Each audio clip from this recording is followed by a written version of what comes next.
Hola, buenos días con todos. Muchas gracias por la invitación y felicitaciones por la organización de esta tercera jornada.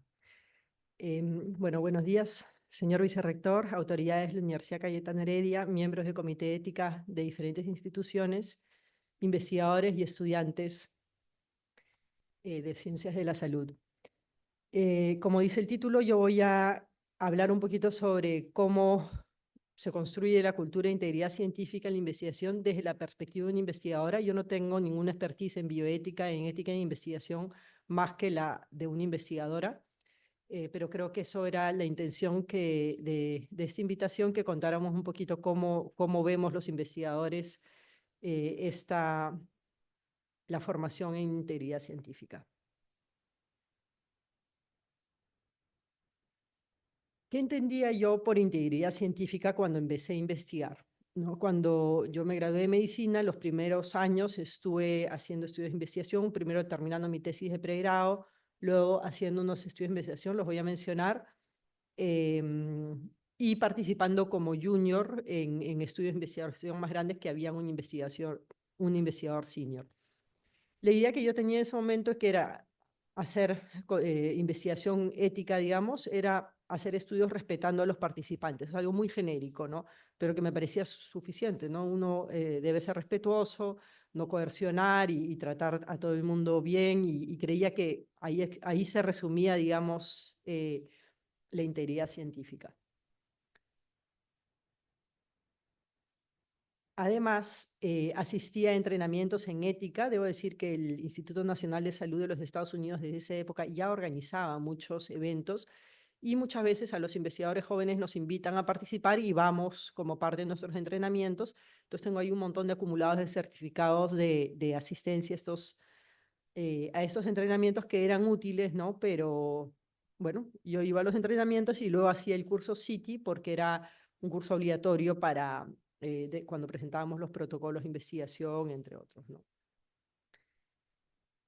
Y luego, cuando escribía los protocolos, había una sección consideraciones éticas, había que hacer un consentimiento informado, y nuevamente era una parte, no sé si automática, pero no, era un poco estándar, digamos, ¿no? Ya, esto va un poco lo mismo en todos, ¿no? Entonces tiene que haber respeto a la confidencialidad, el consentimiento informado, etcétera, pero no profundizaba mucho.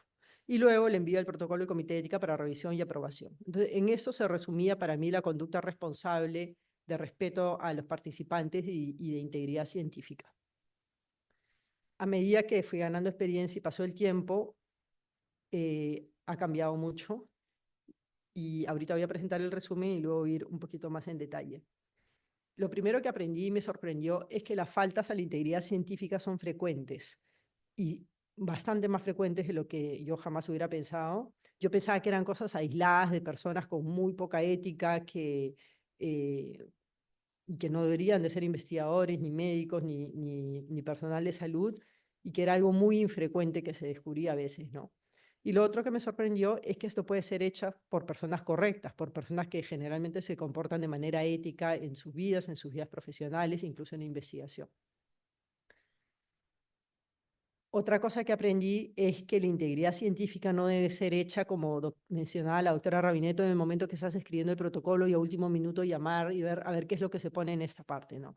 Sino que debe ser algo explícito, y voy a ir bastante en detalle de qué cosa es hacerlo explícito, y debe ser cotidiano, no debe estar todo el tiempo presente, y debe ser implementada de manera proactiva y preventiva. Pasivamente, o sea, automáticamente no va a pasar. Hay otras partes de la investigación que no tienen que ser proactivas, porque si no, nunca funcionan. Por ejemplo, los procedimientos de estudio, toda la parte que involucra la recolección de datos, etcétera, no hay que decir que tenga que ser proactiva, porque va a ser, automáticamente va a ser proactiva. Pero la integridad científica puede pasar un poco más desapercibida, y si no tomamos eh, tiempo y acciones concretas, podría ser hecha de manera superficial. Y lo otro es que debe ser preventiva, ¿no? Ya se ha mencionado en las charlas anteriores que no debe ser cuando ya sucedió el problema, sino se debe buscar prevenir. aprendo constantemente, ¿no? Tengo ya varios años de realizar investigación y de haber aprendido sobre integridad científica y siempre aprendo más, ¿no? Ahora en esta jornada, por ejemplo, que es la tercera que organiza la universidad en la preparación del Grant Retama, que se va a mencionar más tarde, que estamos haciendo una maestría de ética en investigación. Todos los días estoy aprendiendo muchísimo más aspectos sobre integridad científica que son muy útiles para, bueno, para ampliar, para hacerlo mejor y para ser mejor investigador. Entonces, que no es un campo estático que se aprende una vez, se refresca periódicamente y ya está, ¿no? Lo otro es que es súper importante buscar, crear y fomentar espacios seguros para conversar sobre temas de integridad y ética en investigación. Creo que esto no debe ser limitado al momento en que uno manda el protocolo al comité de ética y recibe los comentarios, sino que en nuestros equipos de investigación de todos los niveles, con seniors, con pares, con juniors, debemos de hablar de esto y que sea un espacio seguro, ¿no? En los errores médicos, en la práctica médica, clínica, una de las, bueno, un estudio que hice hace varios años en Perú, vimos que había una actitud un poco punitiva, ¿no? ¿Dónde fue el error? ¿Quién se equivocó con la dosis a tal paciente, etcétera? Castigo, podía perder su trabajo, podía generar un tema muy grave en la persona de depresión por sentirse culpable, algo. Y al leer la literatura, ver lo que pasaba en otros países, en realidad eso no debería ser así, ¿no? Debe haber espacios muy seguros en los que se puedan reportar los errores y buscar siempre qué pasó para prevenirlos, ¿no? Entonces, algo similar a eso es que debe haber el espacio para hablar de estas cosas, para poderlas prevenir y porque muchas veces eh, no van a nacer de una intención mala, sino pueden haber varias razones detrás de eso, no voy a dedicarme a hablar de esto, pero creo que esos espacios seguros en los que se puede hablar de esto, se pueden hablar de las dudas, son muy importantes. Y bueno, resumiría que estos son los 4 grandes aprendizajes que he tenido con los años sobre integridad científica y seguro van a venir muchos más. Ahorita y esta es una de las referencias que habla sobre el primer punto, ¿no? Lo frecuentes que son las faltas a la integridad científica y que pueden ser hechas por personas correctas, ¿no? O sea, los casos dramáticos, lo que en alguna literatura se llaman las manzanas podridas, el que hace, digamos, inventa completamente los datos consistentemente y todo, no hay, digamos, casi sin diferenciar el bien y el mal, no es lo más frecuente, ¿no? Hay líneas grises mucho más frecuentes y problemas de integridad, entre comillas, menos serios, que son más frecuentes, ¿no? Y que pueden ser hechas por personas que en el resto de su comportamiento son correctas, ¿no? Entonces la referencia es la de abajo. Bueno, voy a hablar un poquito de los aprendizajes que he tenido durante mi carrera investigadora, que pueden ser útiles para estudiantes, para investigadores jóvenes, y me son útiles a mí también repasarlos para ver qué otros espacios hay para aprender. El primero es cuando uno escribe las consideraciones éticas en un protocolo de investigación. Yo ahora soy docente en una maestría, en pregrado también, asesoro muchas tesis de pregrado y de posgrado, y las consideraciones éticas siempre tenemos que estar ahí trabajándolas de manera que no sea lo de siempre. No vamos a cumplir todos los textos éticos, se va a mandar al comité de ética, se va a hacer, y cosas un poquito estándar que podrían ser copiadas en cualquier protocolo y aplicarían, ¿no? Sino pasar a entender realmente paso a paso qué implica. Nosotros como científicos a veces nos olvidamos de esta parte porque tal vez decimos, pero eso no es tanto la ciencia, pero en realidad sí, porque para que tengamos derecho a hacer ciencia en humanos tenemos que cumplir con esta parte, si no, no podríamos hacerlo y no lo haríamos bien, ¿no? Entonces pasé a pensar detenidamente en los objetivos y procedimientos del estudio y cómo pueden afectar cada paso, por más que sean cosas que nosotros decimos de menor, una entrevista, unas preguntas, una llamada por teléfono, decimos, ¿cuál es el riesgo de eso? ¿Qué va a pasar? No le estoy probando un medicamento peligroso, ¿no? Pero hay que pensar cómo cada una de estas cosas nos afectarían si nos las hicieran a nosotros mismos, a un ser querido, ¿no? Y luego describir en detalle qué se va a hacer para proteger a los participantes y minimizar riesgos. No solo vamos a cumplir todos los de estos de la Declaración de Helsinki, es qué vamos a hacer en mis procedimientos para reducir los riesgos, ¿no? Y lo otro es que deben de aplicarse en todo momento, ¿no? No es solo escribirlos en el protocolo, pero asegurar que se cumplan. Todos sabemos que a veces hay cosas que están escritas, pero de ahí a que se cumplan en la realidad hay una distancia. Entonces tenemos que ver qué procedimientos vamos a hacer para que las consideraciones que hemos escrito puedan realmente aplicarse desde el reclutamiento de los participantes hasta la publicación. Deben estar incluidas en todos los manuales de campo, en el entrenamiento al personal. Y otra cosa es que escribir esta sección requiere práctica y experiencia, no es automático. Podemos ser inteligentes, podemos tener muchas habilidades, podemos ser empáticos, podemos ser personas correctas, pero eso no nos sale en automático. Por eso es que hay tanta expertise, la doctora Rabineto, tantas otras personas que están acá en ese tema. O sea, no es algo que sale en automático y que debemos describirlo así, sino que realmente vamos aprendiendo, requiere práctica y por lo tanto apoyo y consulta a personas con más experiencia. Otro gran aprendizaje fue la experiencia en el proceso del consentimiento informado. Y lo resumiría como que es difícil y toma tiempo. Y esa fue una sorpresa. En mi formación de médico, lamentablemente, y sé que todavía esto sucede en muchas partes, es el consentimiento informado para un procedimiento médico, no para investigación.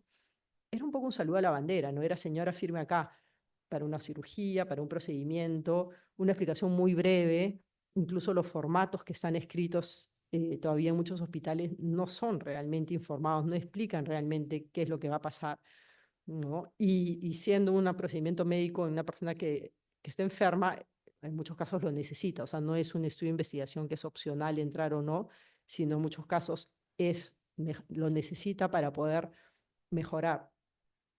Pero nunca nos entrenaron en cómo hacerlo. Ahora la Facultad de Medicina hace estos entrenamientos, hay prácticas de simulación en las que los alumnos ensayan con pacientes simulados cómo se debe aplicar un consentimiento informado en un paciente que está grave en la emergencia, y se sorprenden, ¿no? Cuando hacemos estas prácticas, porque no es lo que ven muchas veces en el hospital. Muchas veces sí, pero muchas veces no, no. Entonces, en investigación, el consentimiento informado es aún más difícil. Claro, no es un paciente agudamente crítico, que también lo hace difícil, pero nadie está obligado a participar en investigación, ¿no? Hacerse un procedimiento médico, hacer una cirugía, no es que estemos obligados, pero sería lo mejor para uno mismo. Uno quiere convencer al paciente porque es lo mejor para él. Pero participar en un estudio no es lo mejor para él. Hay un grado enorme altruismo y un favor que hace el participante hacerlo. Y eso lo hace aún más difícil y toma tiempo, ¿no? Entonces, eso fue un aprendizaje y voy a contar los dos primeros en los que aprendí eso. Fue mi tesis de pregrado, que era un estudio prospectivo en que yo entrevistaba a personas viviendo con VIH en la era pre-antirretrovirales, fue justo 2003-2004, antes que llegaran los antirretrovirales de acceso sin costo a los pacientes al Perú. Entonces, muchos de estos pacientes no tenían antirretrovirales y por lo tanto era realmente dramático. Algunos podían comprar un mes, 2 meses, de ahí dejaban de comprar. Y era una situación muy triste en las personas viviendo con VIH que ha cambiado radicalmente ahora, ¿no? Yo tenía que esperar a los pacientes saliendo de la consulta, explicarles de mi estudio, pedirles su participación y consentimiento, que consistía solamente en una entrevista. No había ninguna muestra, no había otro procedimiento, no había seguimiento. Pero los pacientes salían, estaban enfermos, se sentían mal, querían escuchar un estudio, querían llenar una encuesta, ¿no? Y ahí iba entendiendo lo difícil que era, y el tiempo que había que dedicar y cómo cada persona podía tener diferentes preguntas, diferentes molestias, diferentes ganas de participar o no. Había muchas personas que sí, que querían contribuir, que entendían que eso podía ayudar a a mejorar la atención de otras personas, etcétera. Pero ahí fui entendiendo lo difícil que era, y eso que todavía no era una población tan difícil, aún más difícil. Por ejemplo, la doctora Ochoa, una de mis mentoras, ha hecho mucha investigación en neonatos y ensayos aleatorizados en neonatos, ¿no? Obtener consentimientos informados de padres de niñitos chiquititos, ¿no? Con lo vulnerables que son, y para hacer muchos procedimientos es aún más complejo que esto, ¿no? Entonces, el consentimiento informado es un tema muy complejo o mucho más complejo de lo que creemos, y que creo que un entrenamiento activo, escuchar, practicarlo, nos beneficiaría a todos los investigadores que estamos en formación. El otro ejemplo fue en realidad anterior, bueno, fue después de graduarme, trabajé como trabajadora de campo en Alto Chicama, La Libertad, y era una zona muy rural, con poco acceso a servicios de salud. Habían unos pocos puestos de salud sin médico, la mayoría, y con pocas posibilidades de transporte. Y entonces yo tenía que invitar a familias, ir a las casas de las familias en estas zonas rurales a participar en una encuesta de salud que incluía muestras biológicas de sangre, de heces y de orina. Explicar quiénes éramos, qué hacíamos ahí, de qué era el estudio y pedirles participación y consentimiento no era fácil, ¿no? Ya de por sí era difícil llegar geográficamente, había que caminar un montón, habían perros callejeros que eran peligrosos, las personas no nos conocíamos, éramos de Lima y nos veían como muy lejanos. eh, Entender qué cosa era un consentimiento, por qué es que, qué era un estudio, por qué es que, porque algunos querían participar, pero no entendían toda la parte de documentación, etcétera, tomaba mucho, mucho tiempo. Y eso que nuevamente no era un estudio que tenía riesgos o una población más vulnerable más allá que vivía en una área rural, pero no otras razones de vulnerabilidad, ¿no? Entonces, estas dos experiencias tempranas me enseñaron sobre esto. También me enseñaron cosas positivas, que uno lo aprende, uno lo aprende a hacer mejor. Con la práctica, uno va viendo cómo puede hacerlo mejor, de manera que sea lo más informado posible, adaptarse a diferentes estilos de las personas, diferentes preguntas. Otro paso de conducta responsable que he aprendido mucho es en la recolección de datos, ¿no? La recolección de datos, la ciencia está basada en datos, ¿no? Entonces, esos datos son lo más valioso y tienen que ser recolectados de la mejor manera posible. No es solamente la parte, digamos, de estar sentado en la computadora analizando los datos, sino es cómo se generó ese dato desde el primer lugar. Y la meticulosidad, el monitoreo constante es indispensable, ¿no? Porque no es solo, claro, uno podría decir falsear, fabricar datos, es grave, por supuesto, pero el error y el descuido, sin ninguna intención de falsear y fabricar, pero simplemente hacer los procedimientos un poco relajados, un poco laxos, es una conducta irresponsable, porque no vamos a obtener datos realmente válidos y entonces el estudio no es válido y todo lo que estamos haciendo no es, y eso tampoco es ético, ¿no? Entonces, en estudios grandes en campo especialmente es un reto y hay que trabajar mucho en esto, ¿no? El principal es entrenar y apoyar al equipo de trabajo de campo que tiene contacto con los participantes y recolecta los datos, ¿no? Muchas veces se contrata y se entrena personas junior o personas que no son investigadores, sino que recolectan datos, ¿no? Y hay que saber bien qué tipo de apoyo tienen. Y hay mucha literatura al respecto, voy a mencionar algunas. Bueno, un gran tema es las desigualdades que existen en nuestro país, ¿no? Es lo mismo pedir el consentimiento informado a una persona en una zona pobre de Lima para participar en un estudio muy simple, tal vez que no tiene grandes riesgos, se va a reembolsar el transporte, se van a hacer algunas muestras, tal vez se les va a hacer un tamizaje de diabetes, tal vez de VIH, tal vez de anemia, y se le da los resultados. Y eso es una especie de beneficio que recibe por participar en el estudio, pero para participar va a tener que venir a algunas visitas, responder a algunas preguntas, etcétera. No es lo mismo hacerlo acá que en una población mucho más empoderada, que conoce sus derechos y en un país donde hay menos desigualdades y los derechos de todos son o iguales o mucho más parecidos, ¿no? Entonces, considerar esas desigualdades es un tema que debe ser muy importante y que se debe enfatizar aún más en el proceso de consentimiento informado. Eh, bueno, en la recolección de datos los procesos deben ser claros y explícitos, se debe entrenar y acompañar cercanamente, ¿no? Esto tal vez también para un científico dice, no, pero yo escribí mi protocolo está clarísimo, ahora implementenlo. Pero seguramente, como muchos saben, de escribir un protocolo a la implementación correcta puede haber un largo trecho y puede ahí malograrse los procedimientos y por lo tanto el valor del estudio, ¿no? Es importantísimo tener un espacio seguro y cercano para preguntas, dudas y reportar errores y problemas. Y algo que voy a entrar un poco más en detalle es que se falsifican y fabrican datos en campo sin mala intención ni entender las consecuencias. Hay una investigadora bioeticista de la Universidad de Oxford que ha publicado mucho sobre esto y les recomiendo sus artículos. Y acá voy a mencionar a uno de ellos. se llama Patricia Kingori y escribe sobre la morale en inglés creo que es la motivación en la fabricación de datos, ¿no? Y entrevista a trabajadores de campo de estudios en salud en dos países en África subsahariana. Entonces, algunas de las cosas que se concluyen son muy buenos estudios, son 2 o 3 sobre este tema que recomiendo leer, que muchas veces los trabajadores del campo no entienden del todo alguna pregunta o procedimiento, por más que se les haya entrenado. Igual no hay una comprensión completa, entonces no hacen las preguntas de manera que se obtenga la respuesta más clara y hacen las preguntas un poquito diferentes, entonces el valor del dato no es el mismo, ¿no? Es como como en una prueba de laboratorio, usar una prueba más sensible y otra menos sensible, el resultado no vale igual. Lo mismo con las preguntas. Ese es un problema que encontró. Luego, otro muy interesante es que muchos de los procedimientos de estudio e investigación, sobre todo en campo, los de salud pública, pueden ser intrusivos o inapropiados. Claro, son necesarios para el estudio, pero en la realidad humana, en la sociedad, son intrusivos e inapropiados. 2 ejemplos.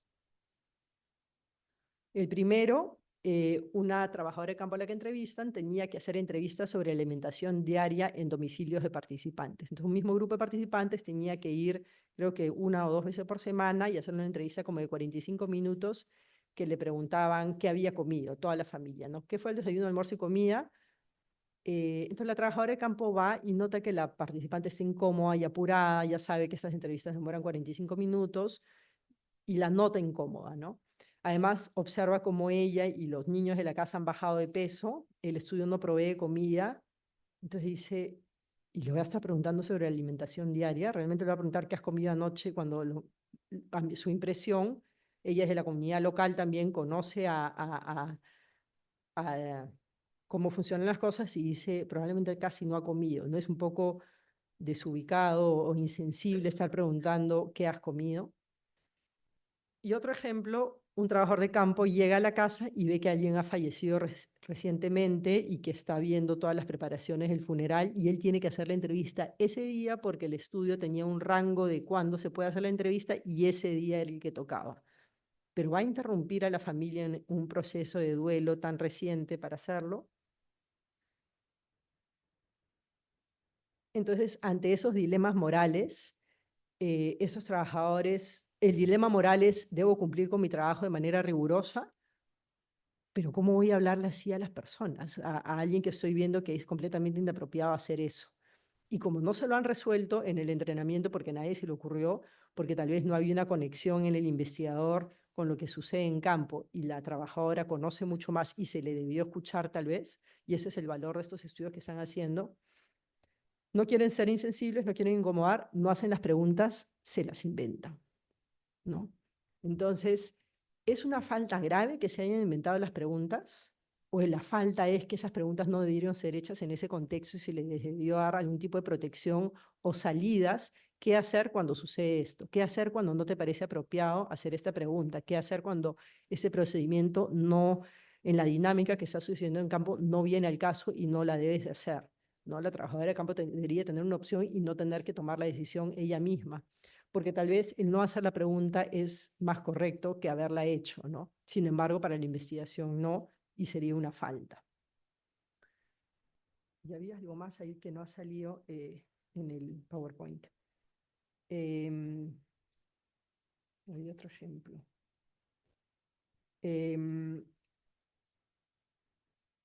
No lo recuerdo. Pero bueno, pueden leer, ahí está la referencia, que pueden leer, los 2 artículos están de acceso gratuito. Y bueno, esos son 2 fotos de trabajos de campo en los que yo he participado. A la izquierda están 2 de las trabajadoras de campo que trabajaron por mucho tiempo conmigo y que fueron realmente excelentes. Yo les tengo una confianza gigante. Está también mi mentor de mucho tiempo. Estamos visitando una de las áreas donde estábamos haciendo un estudio de tuberculosis y a la derecha también en una zona más rural en otro estudio que se estaba haciendo, ¿no? Entonces, ¿cómo logré, sabiendo que estas cosas pasaban, porque tuve malas experiencias, en un estudio supe que me enteré que una trabajadora de campo no estaba entrevistando a los pacientes, sino sacando los datos de la historia clínica, se detectó se tuvo que anular todos los datos o sea, no se pudo usar los datos del periodo que ya había enrolado y tratamos de entender qué había pasado atrás, ¿no? Pero aparte de ese episodio, bueno, hemos sido muy meticulosos en la selección, en el entrenamiento, pero no es solo eso, no es que el trabajador de campo sea moral, ético o no, sino también es qué hacemos nosotros, ¿no? Como en el ejemplo que mostraba antes. Uno es confianza bilateral, ¿no? Yo tengo que poder confiar en quien va a estar haciendo esto y deben ellos también confiar en mí. Entrenamiento y acompañamiento. No es un entrenamiento al inicio, sino un acompañamiento durante.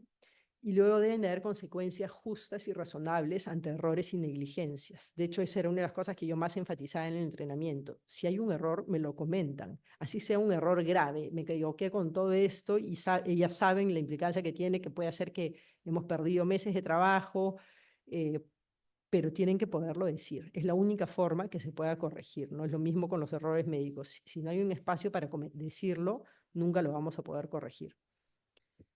Y evitar una actitud punitiva, más bien implementar acciones preventivas. Obviamente hay casos en los que tiene que haber una actitud punitiva, ¿no? Reiterativas o casos que a la persona simplemente no le importa lo que está pasando, etcétera, pero no es el caso, ¿no?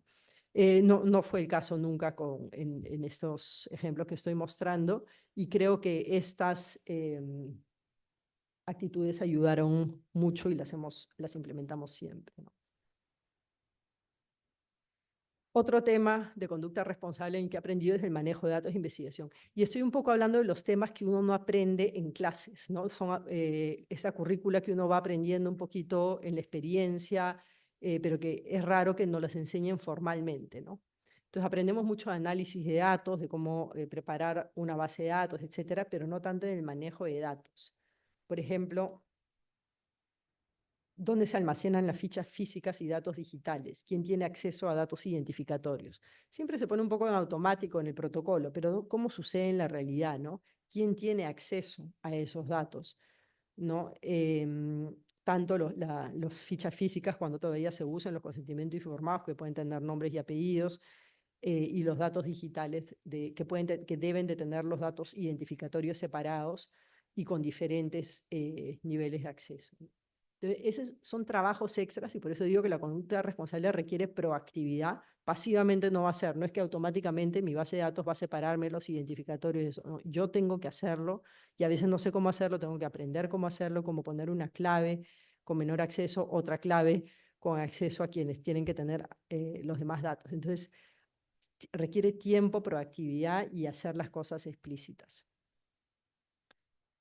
Y el otro lado, que es importantísimo también para una conducta responsable, es la reproducibilidad de nuestros resultados, ¿no?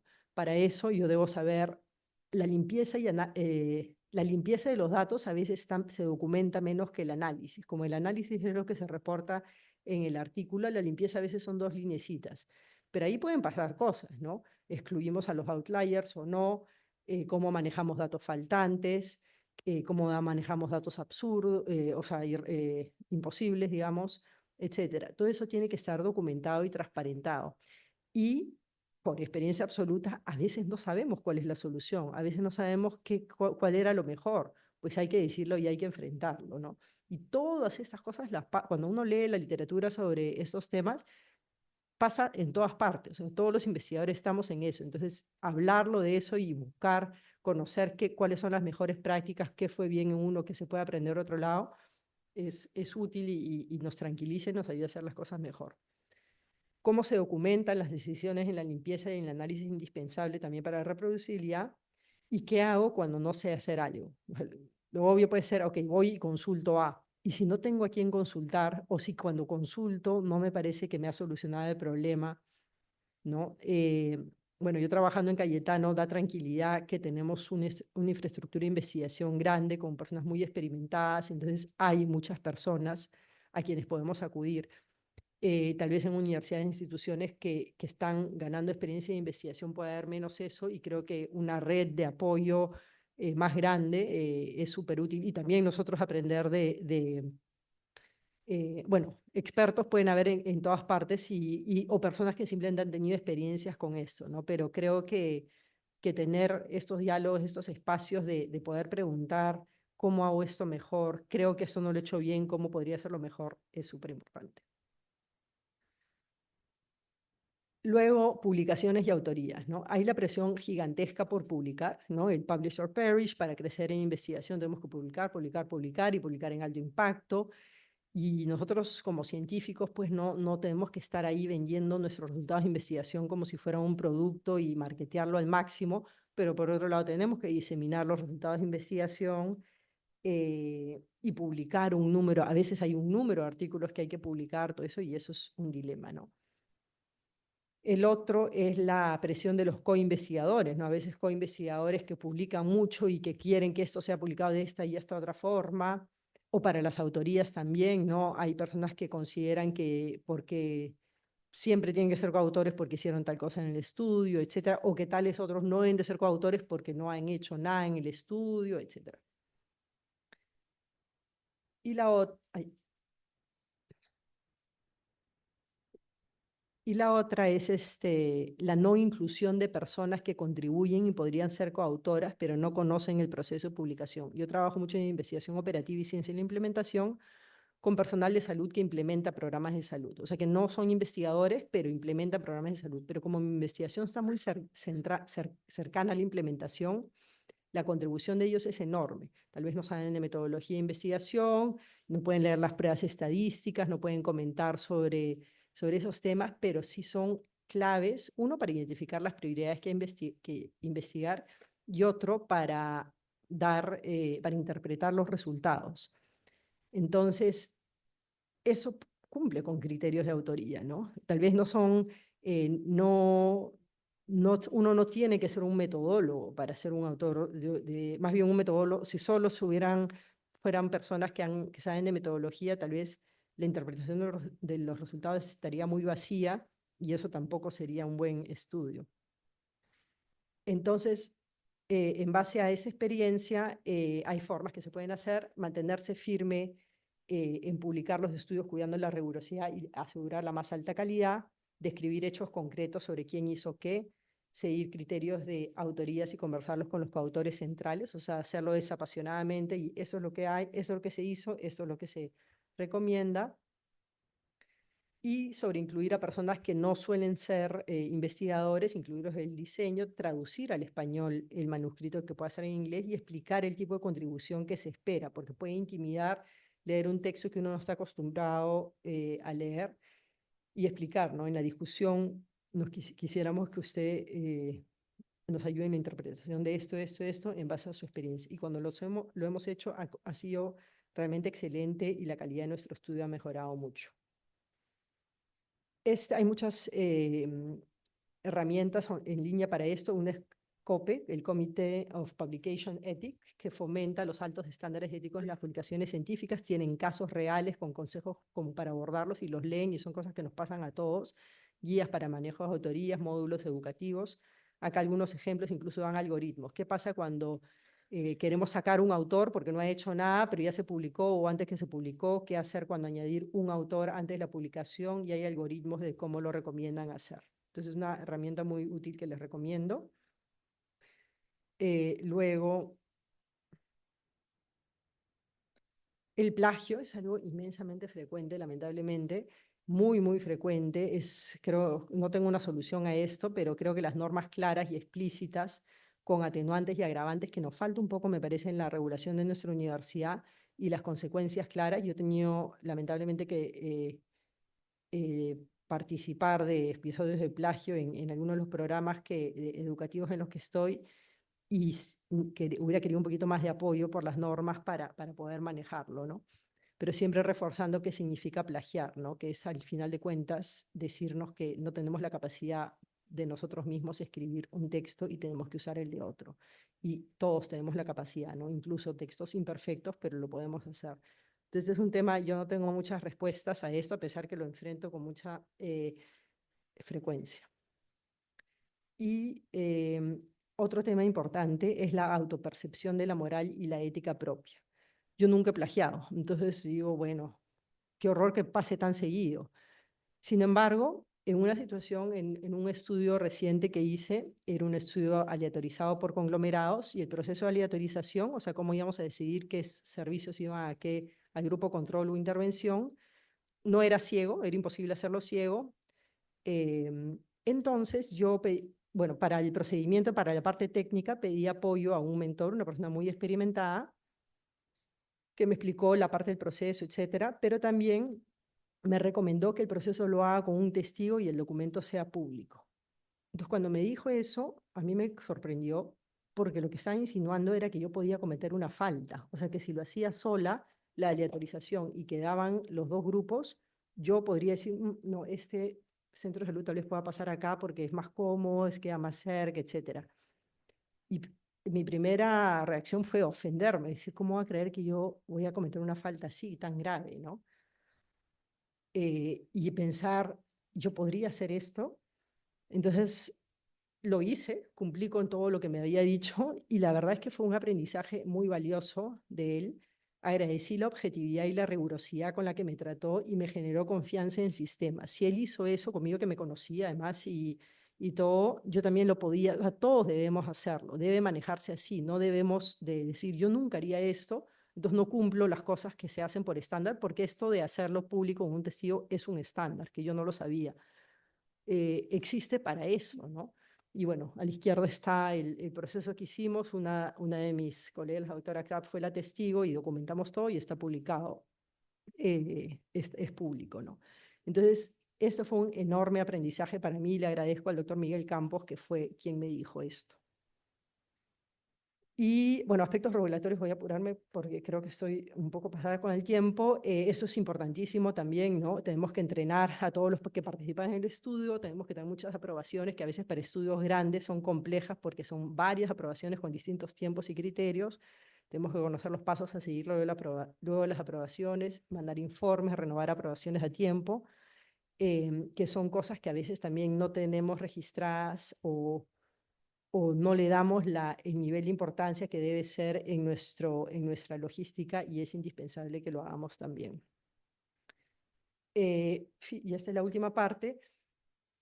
En el grant que tuve con el Instituto Nacional de Estados Unidos, uno hace un reporte anual de avances del proyecto y que incluye un reporte sobre conducta responsable en investigación. Entonces, el primer año yo envío mi reporte y básicamente envié los 2 cursos del CITI completos que tenía que haber hecho. A los pocos días me llegó una respuesta que eso estaba completamente incompleto y que no había cumplido con lo que ellos me estaban pidiendo. Yo estaba sorprendida, no entendí bien, leí con más detalle y entendí, y lo que sucedía es que el NIH lo que pide es que debe ser mucho más en detalle, no es 1 o 2 páginas en las que uno debe escribir los ítems del entrenamiento de conducta responsable de investigación que he tenido en el último año, el formato, el contenido, los docentes y su participación, la duración y la frecuencia. Entonces, básicamente tenía que explicar, se ha saltado una diapositiva, pero bueno, acá, no, perdón, ya. El formato tenía que explicar qué cursos había llevado, qué entrenamiento estructurado, qué entrenamiento no estructurado, discusiones, videos, qué contenido de ética, de conducta responsable había aprendido, con qué docentes, cuáles eran sus expertices, cuánta duración, cuánta frecuencia. Básicamente tenía que desagregarlo y hacerlo muy explícito.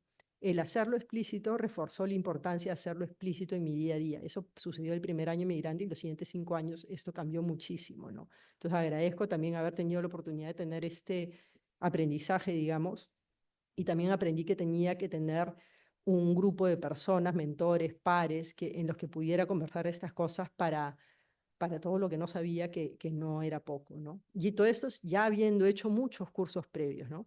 Y esta es mi última diapositiva sobre los mensajes finales, cómo creo que podemos construir una cultura de investigación, de integridad científica en la investigación, nuevamente hablando no como experta en este tema, sino como investigadora.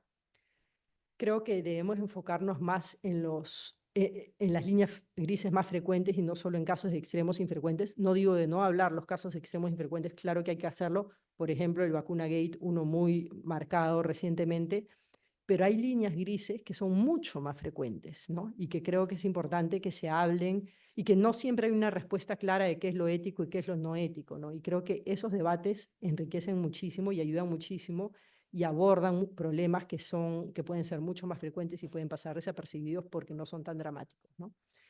Hay que hacerlo explícito, hablar, o sea, que el lenguaje de integridad científica sea cotidiano, sea familiar, y que la reflexión y debate sobre dilemas sea lo cotidiano, ¿no? La idea un poco de esta semana ha sido esta, ir a charlas, escuchar expertos, casos de estudio, incluso aunque al inicio digamos, bueno, pero la ética de investigación no es mi tema, tampoco era mi tema, ¿no? Y eso me ha ayudado muchísimo a ser mejor investigadora, considero, el haberme involucrado más en esto, ¿no?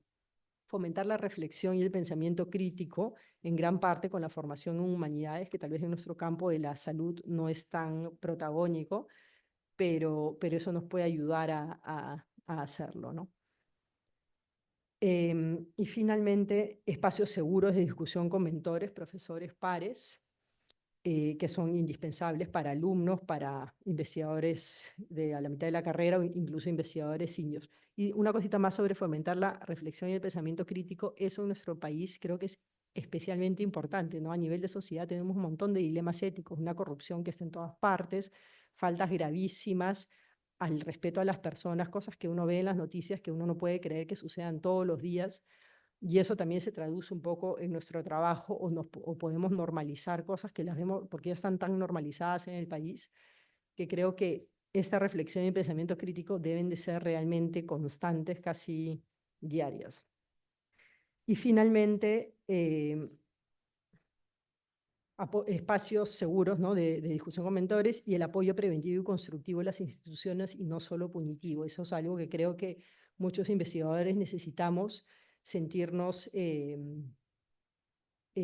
a quién podemos preguntar, qué podemos hacer y que sea de manera segura. Como mea culpa, también quería mencionar algo que se mencionó ayer, hoy día creo, es que también qué más podemos contribuir desde los investigadores, ¿no? Por ejemplo, sé que los comités de ética tienen un montón de retos en conseguir nuevos miembros, y a veces se nos ofrecen, de hecho a mí me ha ofrecido y hemos dicho que no. Entonces, si necesitamos apoyo y queremos ayudar a construir una mejor cultura de integridad científica, tenemos que los investigadores también participar activamente de estos temas. Eso es todo. Y bueno, aprender constantemente, mejorar, porque nos va a ayudar a mejorar la calidad y el impacto de nuestras investigaciones, que es a la hora de la hora la razón por la que hacemos todo esto, para mejorar la salud de las personas y poblaciones. Gracias, perdón por pasarme el tiempo.